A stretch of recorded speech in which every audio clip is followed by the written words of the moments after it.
Hi there, it's Jennifer, and I hope that you are once again having a great day. Today I am sharing a few ways to use alphabet dies. Now you'll have to forgive me, I'm fighting a little bit of a migraine today, so I'm not really all there with it, but I'm hoping that you like the ideas that I have to share. Now, I really am a big fan of alphabet dies, especially large ones, but I know the price point is higher, so I wanted to share a few different ways you can use them creatively. Now, if you don't have alphabet dies, you could use word dies or any other shape dies for these techniques. Now, basically, I'm just starting with a stamped or inked background and then adding die cutting to it to kind of bring it to life.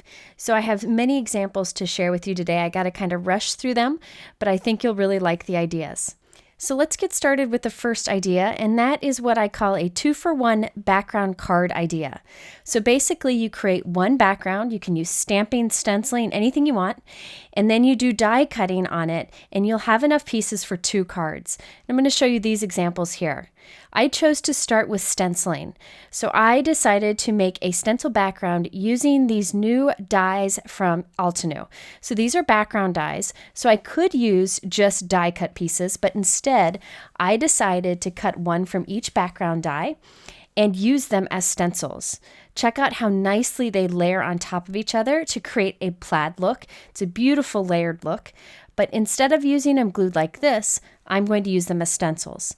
So I have a piece of white cardstock that's 4 1/4 by 5 1/2, and I'm just temporarily taping one of those die cut stencils on top of it. Now the stencil that I die cut is just from white cardstock too. The nice thing is that as I apply ink over this, I will end up with a stenciled background and a yellow die cut that I can use on a future card. This is Warm Sunshine ink from Altenew. It's a beautiful yellow color. And over this, I am going to apply an Ocean Waves blue color using the other die cut stencil that I made. So what happens, in some areas I'll have yellow, in some areas I have blue, and where the 2 colors overlap, I'll have green. And it's such like an elaborate looking background, but it took no effort at all. And I have 2 colored die cuts that I can layer on top of each other on another card in the future. And look at that beautiful background. Now it's time to do the alphabet die cutting, and I chose to use the Altenew bold alphabet dies. This die set is large and a beautiful font, so it's great for any style of card. I'm using my grid work surface to make sure I line these up straight, and I'm putting the letters as close as I can together without any space between. I'm putting micro pour tape on the back of the dies to connect them. You could use any kind of tape. Just be sure to use a lot so they stay connected and evenly spaced. Having them connected is really helpful in getting great results, and you can do a bunch of cards if you want to. If you don't have alphabet dies, you can again use a word die or any other shape for this. Next, I wanted to make my first card using the inked letters. To give the edges of the letters a little bit of definition, I took a blue Copic marker and traced just along the outside edge. This really makes it pop out against that white background. So here I have done the letters H, U, and G, and you'll see when I put this against the white background, the S, which doesn't have the outline, really looks kind of washed out against the background. So taking the time to trace the letters really helps give it nice definition. Now the background of this card is very simple. I did those white layered dies that I showed you earlier from Altenew, and I die cut them and adhered them onto a white panel. So it's all white on white. Now it's time to adhere each of those individual letters. I know I would have a hard time getting them straight and perfectly centered on the card. So I'm using the negative space kind of as a guide. I put the negative space over my white background, centered it up, and now I'm putting each letter into the opening, and there's foam tape on the back of each of these.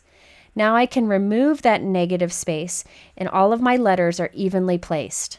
This is a really helpful trick when using alphabet dies. Next, I'm using the Altenew Crafty Friends stamp set to add a little sentiment across it. I highly recommend checking out this great stamp set. It has lots of great sentiments to give to cards to fellow crafters. I'll be using this one a lot, especially in this video. So I wanted to share with you a trick for stamping on thin strips, long sentiments. I have a long sentiment here, and I'm going to use the bottom edge of my MISTI to get it straight and to stamp it on that thin strip. This is really a helpful trick, and this way I don't have like an arch on my stamp because the edge of the MISTI ensures that I get it straight.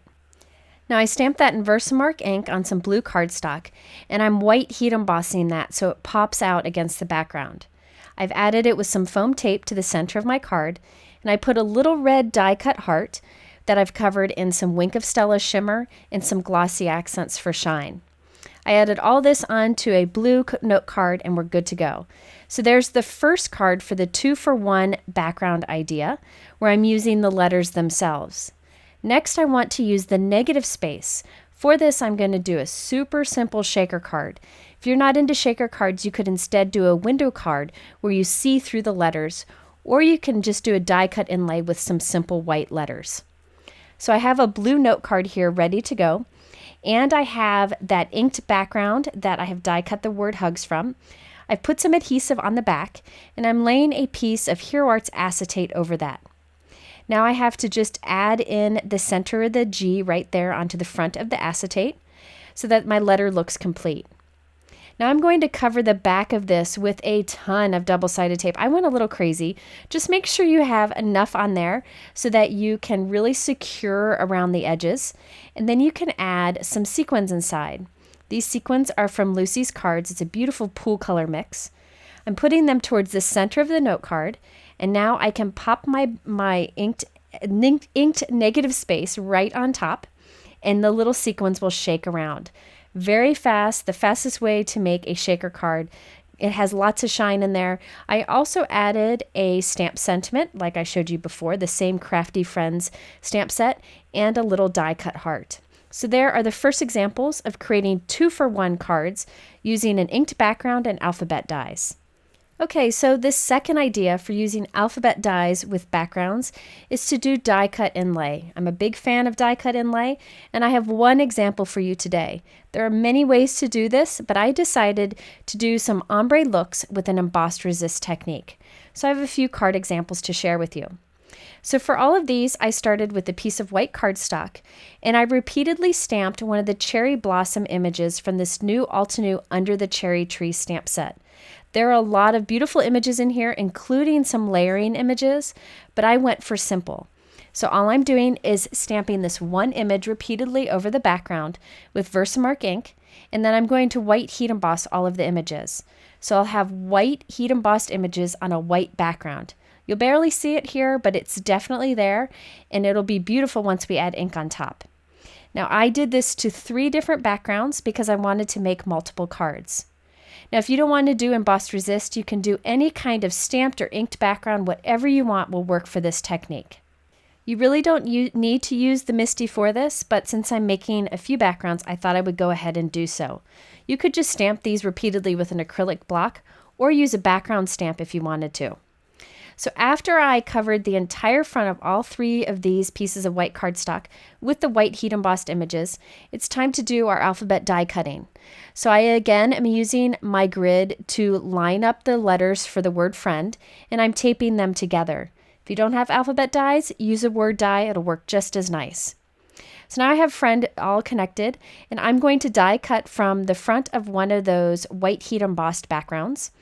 And this time I'm going to keep the letters together. This just saved me time. You don't have to do this. But I put a piece of painter's tape along the back of the die cut piece. So the little die cut letters are still in place. Now I can flip this over, and as I remove my die, the little letters stay in place on that painter's tape. This just holds them in place so that I can ink the letters all at once, and I don't have to worry about lining them up. So they're all on painter's tape together, evenly spaced, so I can do a fun ombre effect on these. So the tape's holding them together while I apply heavy ink towards the bottom of the letters and light ink towards the top. So you'll see that the white heat embossed image pops through that inking, and you have a beautiful embossed resist.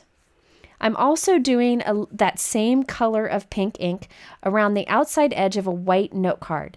This will ensure that my note card matches the inking that we did on the letters. Next, I'm applying a white craft foam piece behind the embossed negative space. This will give us even dimension for this panel that we're creating. Now I can go ahead and adhere each of my letters in the open spaces. That's a die cut inlay technique. So you have a continuous pattern across this, but the letters themselves pop up thanks to the ink that we put on top. I also white heat embossed one of those Crafty Friends sentiments on a white cardstock strip, added some pink ink on top for another resist effect, and I'll glue that onto the bottom. You can see here as I add some embellishments, that beautiful continual pattern that you have on that entire background, but those pink letters stand out. So now I'm adding some tiny little sparkling crystals with some strong adhesive just to add a little bit of shine there. And there you have the completed card with the die cut inlay. Now I wanted to also show you a couple other examples. This one on the top, I did the exact same thing, but I also added some yellow ink towards the top of the letters of the friend. That yellow ink is altenew Warm Sunshine ink, and I did the die cutting at a diagonal. Now for my third example, I did inking to the negative space and left the letters themselves uninked. To do this, I put a piece of painter's tape behind the opening, just so that I could hold the center of the E and the center of the D in place as I did the inking. This really saved me some time. So I'm using Ocean Waves altenew ink and an ink blending tool to apply the ink heavy towards the bottom of the negative space and lighter towards the top. This will give us an ombre look on the background, which I think is really fun with the white heat embossed resist. I do recommend that every once in a while you stop and use a dry cloth to wipe away excess ink so that you can really make that white heat embossing pop. Now once I was done with all of this inking, I did the same thing I did for the last card. I put a piece of white craft foam behind the panel and just adhered each of the uninked letters in place. So again, you have a continuous pattern along the whole card, but the letters stand out because they have no ink. And I also put a little stamp sentiment below it from the altenew Crafty Friends stamp set. Okay, so now we're on to idea number 3, and this is probably my favorite of the 3 ideas. It's the pop-up die cutting technique. So basically what you do is you stamp a background, but then you die cut the letters and pop them up so they stand out. For this one, I have a few examples. The first uses the altenew Modern Cats stamp set. This is a great layering, very simple layering stamp set that is perfect for any cat lover, so I'll be sending this to my cat-loving friends. I did die cut the word meow from a piece of scrap paper just so I could kind of plan where I want to stamp these images on my card. So I've put this in my MISTI. I'm going to start with the cat first, and I'm going to stamp this onto 2 panels. The reason I'm using 2 is that for this technique, I like to use 2 colors of cardstock that are close in color. One color I have here is a speckled, kind of cream-colored cardstock from altenew. The other is white cardstock. So they're close in color, and it'll be really cool for this pop-up effect. And I want to make sure to stamp my backgrounds in the same on both pieces. That's why I'm using my MISTI. So you can do any kind of stamping or stenciling or inking, just do it on 2 pieces. Here I'm using a couple shades of brown colored altenew ink to stamp the cat and a little black ink for the whiskers and eye. Such a simple image, but again, I'm stamping it in the same place on both pieces. I have to say, I'm sneezing profusely just stamping these cats because I'm so allergic to them, but they are super cute. Now I did add a tiny bit of shading to these with some Copic markers, but you definitely don't need to do it. I just wanted to show you that that's an option with layered stamps. I went ahead and also stamped a little ball of yarn from that stamp set with some simple blue ink, nothing fancy, and now it's time to do our die cutting. So I have my 2 pieces, one on speckled cardstock and one on white, stamped in the same position, and I'm taping them together temporarily with 2 little pieces of tape so I can die cut through both in the exact same position. I've taped together the word meow, just like I showed you earlier, making sure it's high enough that I'll be able to fit a sentiment underneath it when I'm done. And I'm going to run this through my die cut machine. Now chances are it won't cut through both layers. So I'm going to remove the top layer, and I have the white underneath. It has an indentation of the letters, so I'm going to pop them right back in place and die cut through that layer too.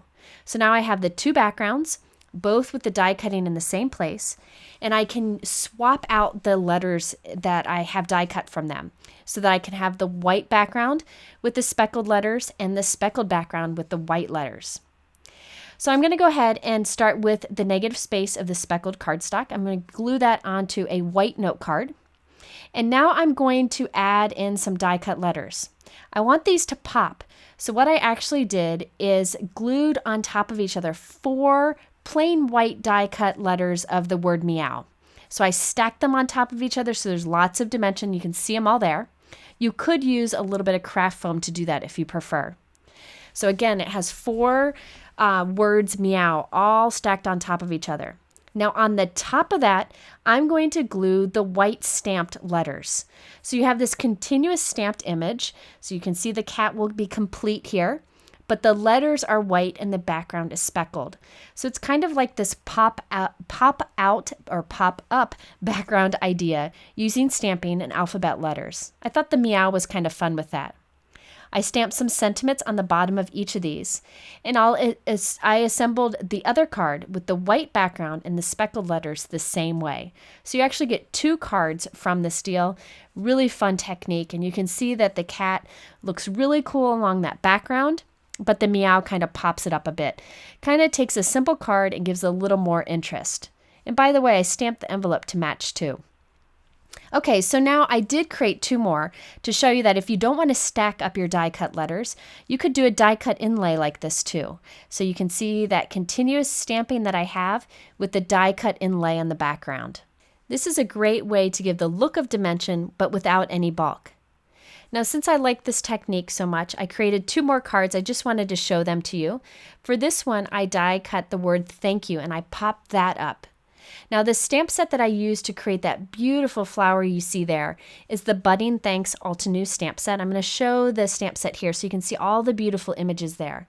I stamped those on a white background and a pink background with altenew inks, and then I die cut the letters from it, and I swapped them out and popped them up like I showed you on the last example.